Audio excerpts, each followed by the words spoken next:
I'm Jim McCabe. Here's what's happening. Turbine installations at Vineyard Wind have resumed. Multiple reports indicate that construction started up again on Saturday for the first time since a turbine blade failure, which happened on July 13th.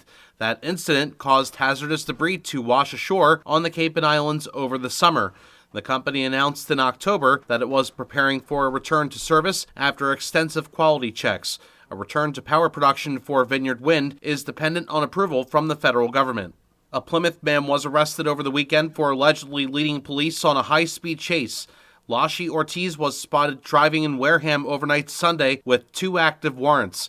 Wareham police used stop sticks to deflate tires on the car, but they say Ortiz continued to drive at speeds of over 100 miles per hour on routes 25 and 495. He was eventually taken into custody in Brockton. Bourne police report that officers were at an active call with a barricaded subject at a residence on High Meadows Circle earlier today. Neighbors were requested to remain inside, but that order was lifted. At around 1 p.m., police said the situation was resolved peacefully.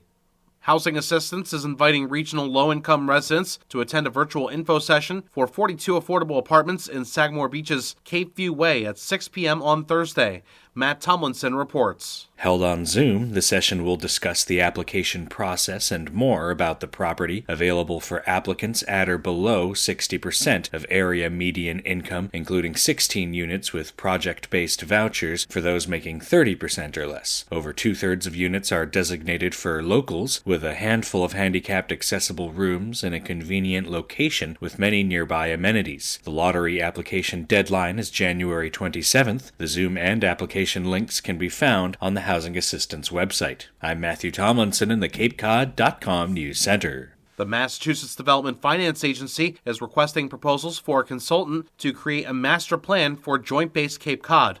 The consultant would be looking at an area of about 7,000 acres on the base, identifying current and future spatial needs, and planning for the redevelopment of surplus property. According to Mass Development, the master plan aims to address the regional housing shortage and grow the local economy, while supporting JBCC's goal to optimize its operational efficiency. Responses are due by February 7th. In the CapeCod.com News Center, I'm Jim McCabe for Ocean 104.7. I'm Jim McCabe. Here's what's happening. Cape Codders reported seeing drones at night over the region this past weekend as part of an ongoing incident across the East Coast, including recently in the states of New York and New Jersey. Residents in Barnstable and Harwich called in to local police, reporting over a dozen drones in the night skies around their homes. Governor Maura Healey says her administration is aware of the growing numbers of drone sightings and is monitoring the situation closely, with Mass State Police offering assistance to federal aviation authorities. Firefighters were called to a commercial structure in Sandwich on Saturday morning. Heavy smoke was reported at 18 Jan Sebastian Drive in the Sandwich Industrial Park. A fire was discovered on the second deck of the building, which was extinguished by the sprinkler system. There were no injuries. The fire is under investigation. A new housing project has been approved on the Outer Cape. Matt Tomlinson reports. The Barnstable County Commissioners voted to approve an agreement for the Cloverfield Truro rental housing development, a collaboration between Community Housing Resource and the Community Builders that will bring 43 new mixed rental homes to a roughly 4-acre space at Highland Road in North Truro. The agreement allocates $300,000 via the Federal Home Investment Partnerships Program, adding to $1.46 million in American Rescue Plan Act funding approved for the project last month. I'm Matthew Tomlinson in the CapeCod.com News Center. AAA is predicting a record amount of American travelers for the Christmas and New Year's holiday period. An estimated 119.3 million people will travel 50 miles or more from home between the dates of December 21st and January 1st. Nearly 90% of holiday travelers will be driving. AAA says the worst times for traffic delays will be on the weekends.